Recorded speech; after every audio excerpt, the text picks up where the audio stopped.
Yes, yes, yes. Magandang araw muli sa inyo mga kasama. At andito naman si Kuya Goods nagbabalik. At kung hindi ka pa nakasubscribe sa ating channel, pasubscribe na lang po at hit mo na rin yung bell para updated ka naman sa ating mga video.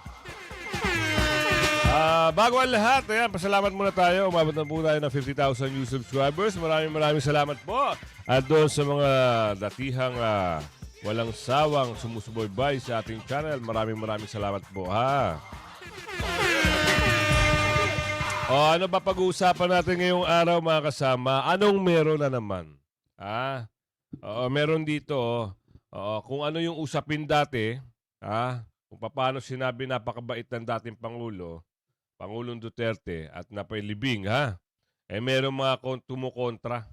Meron pa rin kumukontra. Pero hindi hadlang yung pagkukontra ng maraming tao na ito sa pagpapalibing. Yung utang na loob ay nandoon pa rin. Hindi ko lang alam sa panahon ngayon. Nasa na? At bakit ganito nangyayari? Hindi man lang may pagtanggol. No? Hindi man lang makialam na alisin nyo na yun ng pagbabati ko sa Duterte. Walang ganun nangyayari. Pero dati, kung todo lapit sila, todo dikit sila sa mga Duterte, ganun na lang. Ayun nga ang tawag doon. Ba tawag doon? Manggang-mangga. Hilaw ka na ba? Yung ba yun? Sige, ano ba meron niya? Ipasok mo. Bukod sa pag-apela, may huling alas pa ang mga umaalma sa pagpabor ng Korte Suprema na ihimlay sa libingan ng mabayani si dating Pangulong Ferdinand Marcos. Kakausapin daw ng kaalyadong si Senate President Coco Pimentel ang Pangulo sa Cecilia Manyalac del Castillo.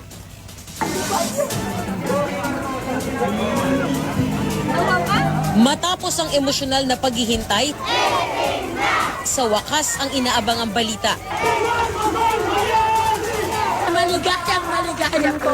27 taon mula nang pumanaw, maililibing na si dating Pangulong Ferdinand Marcos. Sipin nyo 27 years. 27 years ni isang Pangulo doon sa mupo na yon. Wala ho. Wala hong pumayag na mapagpalibing. No? Ito lang si Pangulong Duterte, ang dating Pangulong Duterte. Ang naglakas loob, at nanindigan. Sige, palibing nyo. Diba? Sa tulong ng mga Duterte, ayan. Ngayon, ano ang ginagawa nitong mga to? Kung sino ang nakaupo at yung mga alipores nito, ganun na lang panggigipit nila. Bakit? Yan ang alamin natin. Sige, tuloy mo.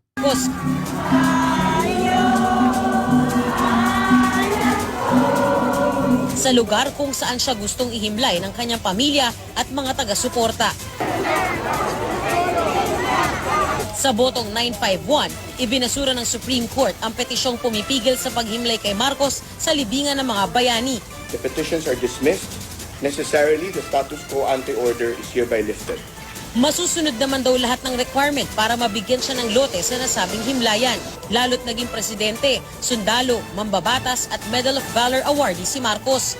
Kinikilala raw ng korte ang kapangyarihan ni Pangulong Duterte na magpasya kung ipagagamit ang libingan ng mga bayani alinsunod sa pinapayagang public purpose nito. At ang mga kasong hinarap ni Marcos kahit pa na desisyon na ng mga korte ay maituturing na usaping sibil at walang kinalaman sa usaping moral. Isinulat ang desisyon ni Associate Justice Diosdado Peralta na sinang-ayunan ng 8 iba pang kasama. Kabilang sa punto ng mga pabor, hindi ganap na masama si Marcos na tao lang daw na nagkakamali. Wala ring national damnation kay Marcos na napatunayan ng malaking botong nakuha ng anak niya nitong eleksyon at hindi nila sinasabing totoong karapat-dapat mailibing si Marcos sa libingan ng mga bayani. Desisyong dapat daw ipaubaya sa Pangulo.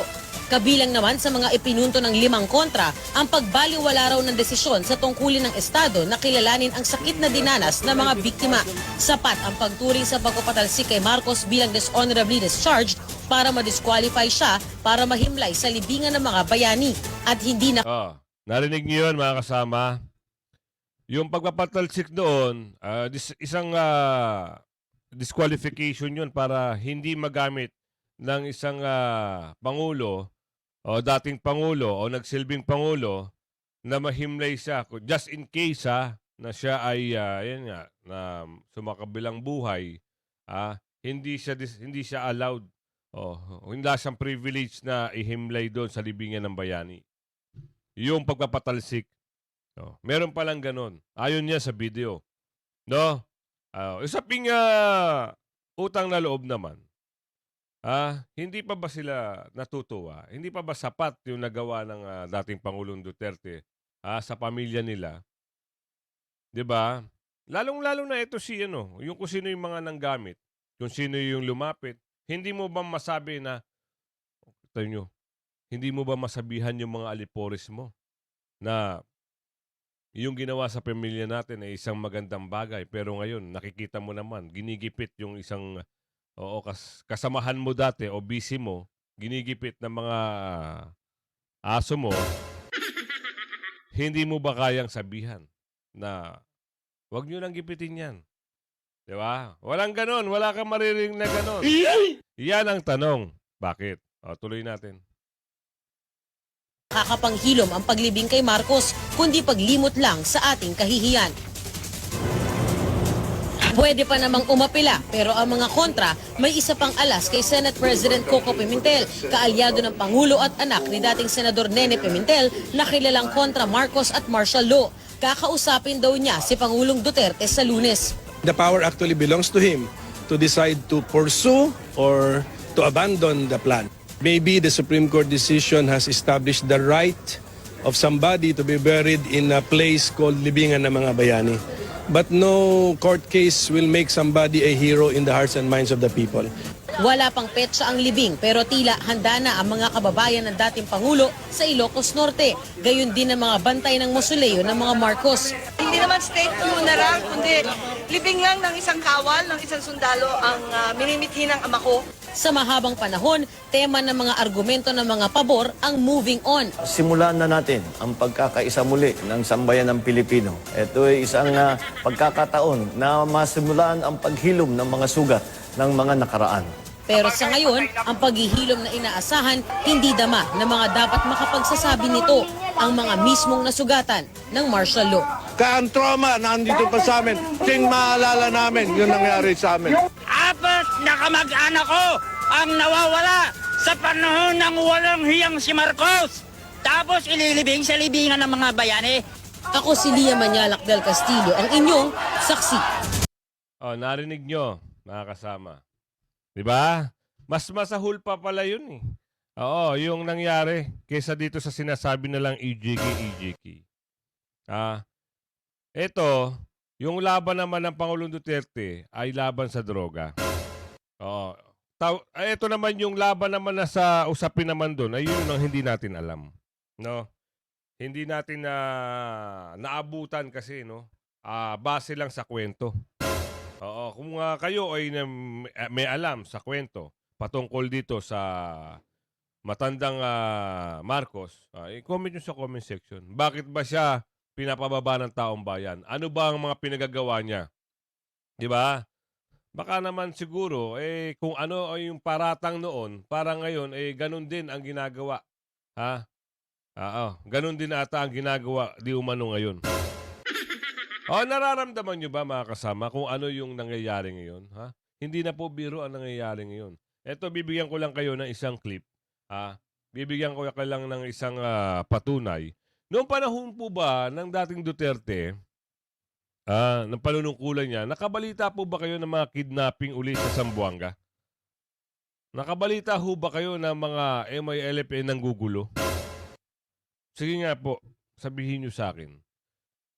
Pero ito sa isang video, 10 hours ago, isa naman pong balita, tayo po ay nagre-reaction at tayo po ay nagkokomentaryo. At tayo po ay nagbabase sa napapanood naman natin. Itong mga video naman ito na lumalabas, ito po ay balita rin. So ngayon, merong patunay po ito na nangyayari ngayon. Ibig sabihin, anong nangyari sa bansa? Kung dati po ay nawala na, ngayon nagsisibalikan, ano na po ang nangyayari ngayon? Sige po, mag-isip po kayo. Parang pinapasok na naman tayo ng mga terorista di umano.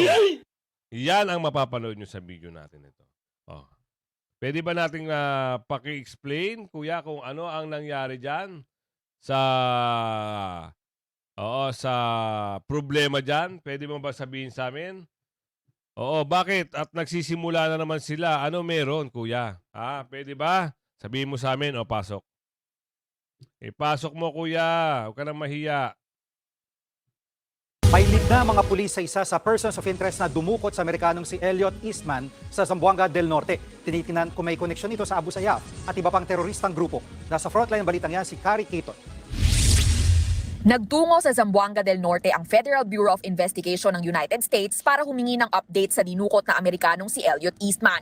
October 17 dinukot si Eastman ng mga armadong lalaki sa kanilang bahay sa bayan ng Sibuco. Binaril siya sa hita at isinakay sa isang bangka. Nakipagpulong ang ilang tauhan ng FBI sa alkalde ng Sibuco pati na sa pamilya ni Eastman. Ayon sa Philippine National Police, 2 persons of interest ang iniimbestigahan nila sa pagdukot kay Eastman.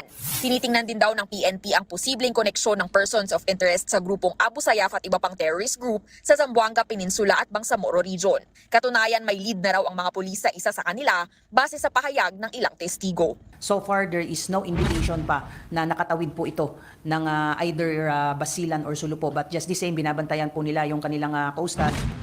Hinihinalang papunta ng Sulu o Basilan ang bangka kung saan isinakay si Eastman.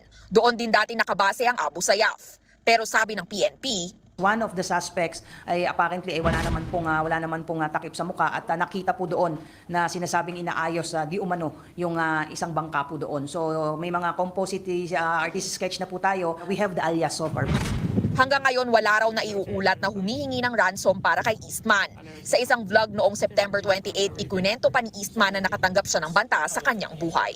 I feel like I've been staying in this area for so long to the point where people, I don't even know if people like me anymore. Maybe they want bad things to happen to me now. Bantay sarado naman ang Philippine Army at PNP sa mga border ng probinsya ng Sulu. Nakadeploy na rin ang intelligence units ng militar. Kinausap na rin daw ng provincial government ng Sulu ang lahat ng alkalde na maging mapagmatsyag sakaling pumasok ang grupo ng kidnappers sa probinsya. Nagbabalita mula sa frontline, Carrie Kate. Oh, di ba? Tama. Kayo na po ang Kayo na po ang magsabi kung nung panunungkulan ng dating Pangulong Duterte ay nangyari ba ito mga gantong bagay. Di ba nawala po yan? Natigil po yan. Ngayon, may panibagong issue na naman. Foreigner, kinidnap. Diba? Woo! Yan ang kinakaharap nating problema ngayon. Oo. Dapat ito yung talagang pinag-uukulan ng pansin ng gobyerno. Yung mga war on drugs, yung mga problema sa mga agrikultura, problema sa infrastruktura, kung paano papalawigin, paano papalakasin ang ekonomiya. Yan po dapat. Hindi yung kukuha ng pondo sa ibang ahensya, ililipat sa pondo ng gobyerno, wala na may paliwanag na paggagamitan ng project, wala silang statement. Ganun po ang nangyayari ngayon. Kaya nga sabi natin, lagi nating sinasabi, papasok na po ang pagpasok ng February, yan po yung start ng campaign. Pagpasok ng February, by May, hindi natin malaman kung May 9, May 12, May 16, o whatever the date, kung ano yung exact date ng election. So basta May, search natin. No? So, mamili ho kayo ng karapat-dapat na tao. Dahil midterm election, 12 senador. 12 senador po ang tatakbo. So mamili ho kayo. Sa lineup ng PDP, andyan po ang mga lineup ng PDP. Si Senator Marcoleta, hindi po ata lineup ng PDP, ipasok nyo na lang. Sa party list, paano party list? BH Herrera, huwag nyo kalimutan party list. At yung kaya PWD party list. Yan lang po ang nakikitaan ko ng medyo maganda-ganda. Isipin nyo yung PWD. PWD party list. First nominee, abogada. Ayaw din sa korupsyon. Ipaglalaban niya yung mga PWD. Isasabatas niya na makasuhan ang isang kumpanya na hindi tatanggap ng PWD. Oo. Yung mga ramp sa mga footbridge, kailangan yun. Kasi, siyempre, at saka yung lakihan ng pondo para sa PWD. Di ba? Magaling. EPANA party list. Labanan ang mga makakaliwang grupo. Labanan ng korupsyon. Labanan ng magnanakaw sa kaban ng bayan. Di ba? Magaling din. Beach Herrera. Kaya party list niya. Yung single mom. Di ba? Yun ang mga may boses din ng sa Kamara, sa Kongreso, may boses. Isa-isang babae dun, lumalaban. Yan ang mga dapat iboto. Hindi yung mga, Yun lang ang ating masasabi. Sana man lang, maging maayos. Pero eto na, bakit nag-iba yung boses at tono? Ano nangyari? Yan ang hindi ko lang malaman. Bakit? Anong nangyari? Ngayon sa tugtog ng kampana, sa tugtog ng musika, parang yung tono ay bumabalikwas na. Yan ang tanong. Kaya maya-maya, bibigyan ko kayo ng isang slide. Nako. Parang ako nadismaya bigla. Parang ayoko na rin sa kanya. Oo. Kung strong alyado ka, hindi ka magsasalita ng ganyan. Diba? Parang kumukuha ka lang ng tiyempo na makita mo na, babaligtad na ako dahil marami nang bumaligtad. Tama? Sa video na ito, mga kasama, kayo na po ang husga. Kung sino po yung featuring sa video na ito. Pinaka main character, kumbaga. Kasi hindi ko, kung sa talagang gusto mo na ipagtanggol, hindi mo kailangan na sabihin ganun. Huwag ka nang magpa-press con. Huwag ka nang magsalita. Kasi habang nagsasalita ka, mas maraming kumukuha ng point o komento na pwedeng ipukol sa'yo. Ganun lang kasimple. Kaya dapat, kung halimbawa talagang suportado mo ang dating Pangulong Duterte at suportado mo ang BP Sara, di sana nanahimik ka na lang. Okay, diyan ka lang sa gilid. Pagdating ng oras, sumuporta ka. Pero yung ganyan, parang merong hindi ko mawari Kayo, sa tingin nyo, kayo po, hindi ko pwedeng i-point lahat, no? Kayo mga subscriber ko, kayo na po ang huhusga patungkol dito. Eto, pag-usapan natin. Pasok mo.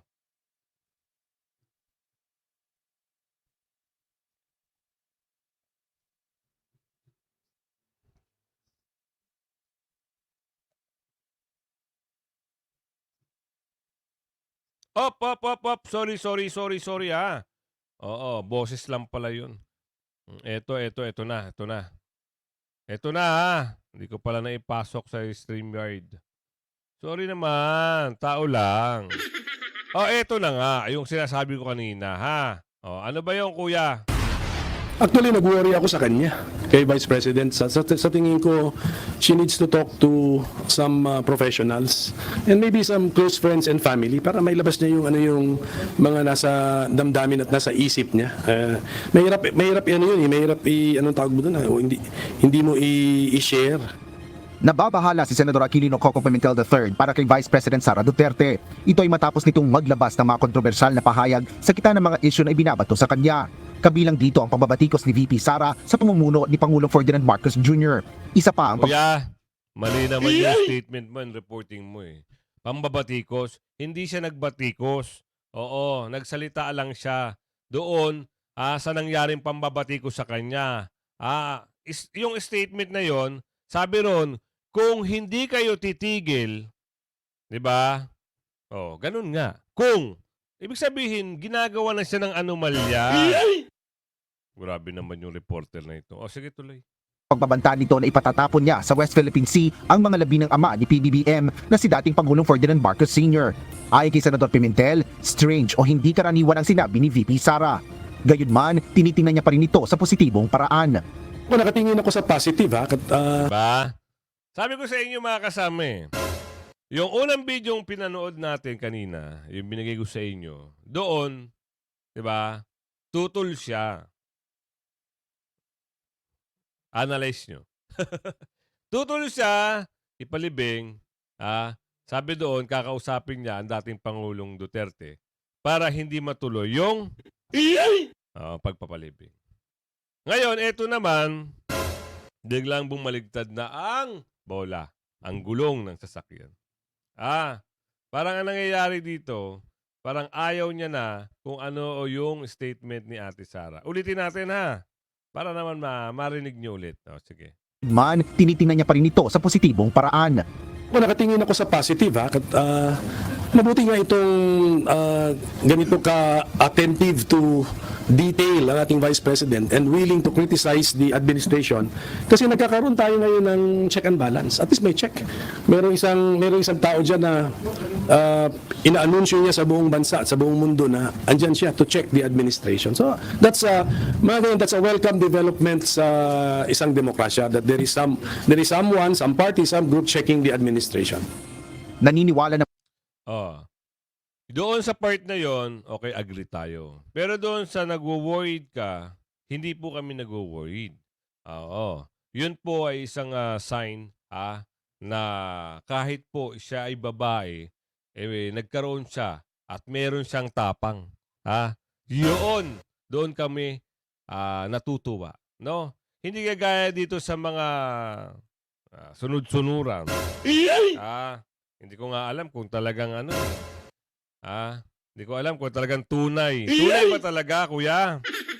Ayan ang tanong dito, komentaryo lang tayo. Kung tunay ba talaga yung suporta mo, kami ay nagtatanong lang. Kasi kami, talagang tunay. Ewan ko lang doon sa iba.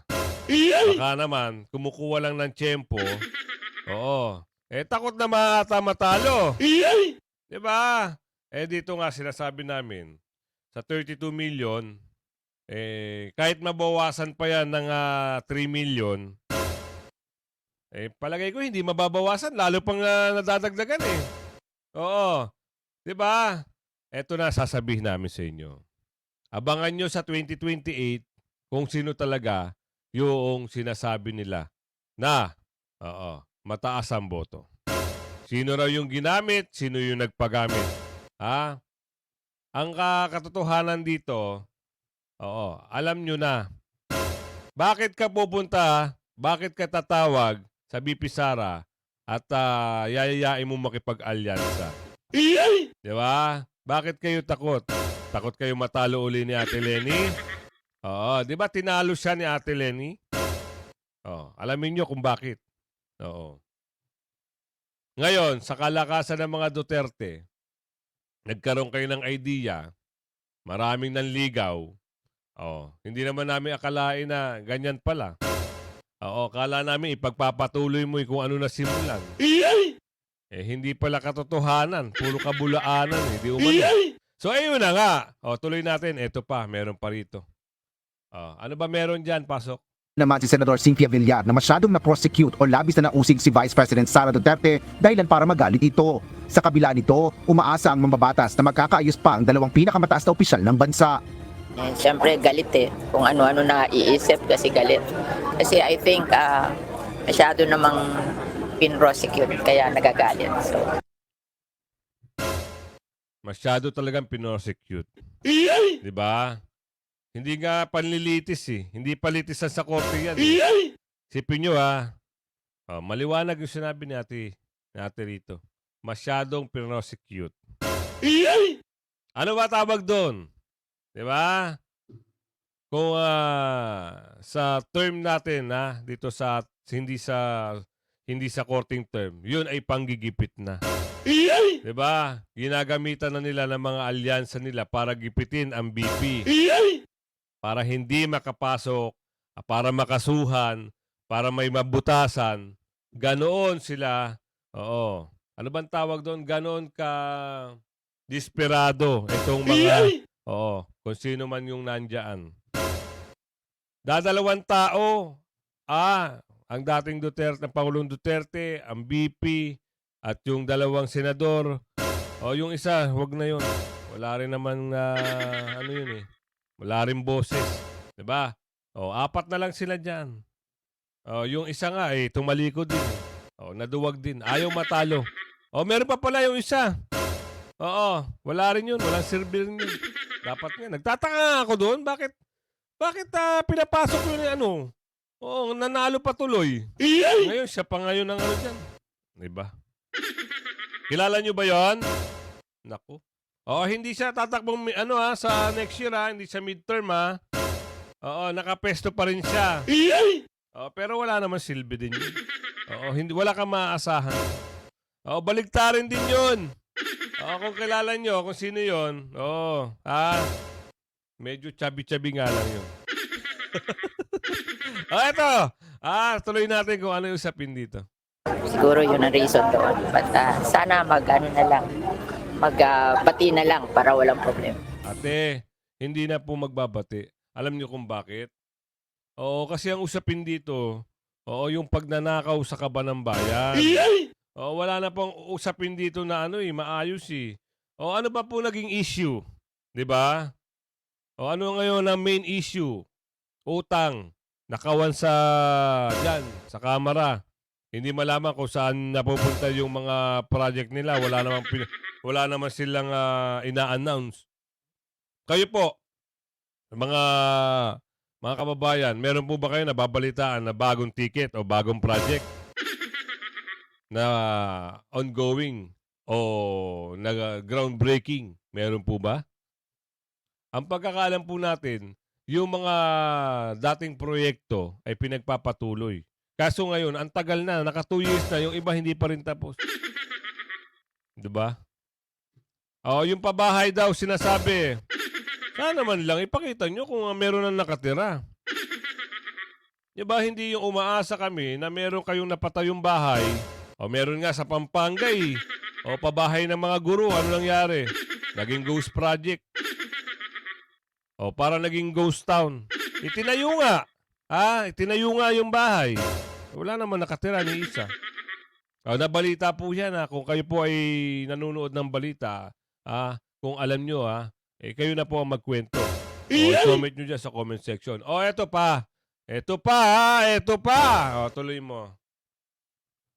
Hindi naman sang-ayon si Senate President Francis Chis Escudero sa ilang mga mainit na pahayag na inilabas ni Vice President Duterte. Paliwanag ni Senador Escudero, maayos ang pamumuno ni PBBM na makikita rin anya sa takbo ng ekonomiya ng bansa. Wow. Maayos. Makikita raw sa takbo ng bansa. Wag nyo na kaming wag nyo nang paandaran ng Pilipino. 'Di ba? Wala pong kaayos-ayos. Ang nakikita, base sa nakikita, sa mga bali-balita, wala pong maganda roon. Wala kang project Bakit ka mangutang? Ito lang naman tanong ng mga... Ito, nagko-comment tayo may nag-comment dito. Bakit po kayo nagbenta ng ginto? Para saan gagamitin? Meron po ba na anunsyo na kayo po ay magbebenta ng ginto at gagamitin sa proyekto? Meron po ba kayo? Nag-anunsyo po ba kayo? Nalaman na lang po ng mga kababayan natin na meron na pong ginto na naibenta.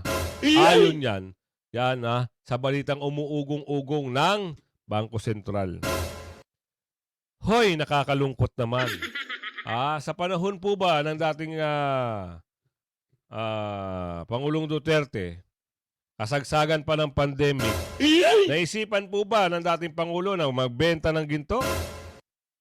Meron po ba kayo nabalitaan na gano'n? Naisipan po ba? Ang alam po namin, nakautang ng 7.9 something trillion, pero ginamit po yun sa infrastruktura at sa COVID-19.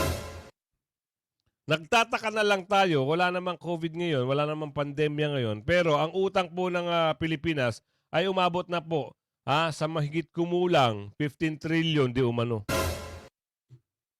Ano pong gagawin doon sa pera? Yan ang po ang tanong dito. Meron nag-comment dito. Kuya, ano po ang gagawin nila sa pera? Yun, hindi ko rin alam kung anong gagawin nila sa pera.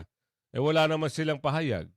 At ang tanong pa rito, bakit yung pondo ng PhilHealth na 19 billion na para doon sa mga kababayan na nagsasuffer ng mga medical illness o mga bayarin nila, po ay dapat nakalaan lang sa PhilHealth at dapat sa taong bayan ibibigay, binigay sa National Treasury. Tama ba, National Treasury? Saan po ba gagamitin? Ang tanong dito, saan po ba gagamitin ang 90 billion? Meron po ba silang proyekto na nakalaan para doon? Oo. Ang alam natin, ang lumalabas na ugong-ugong, yung unprogrammed fund.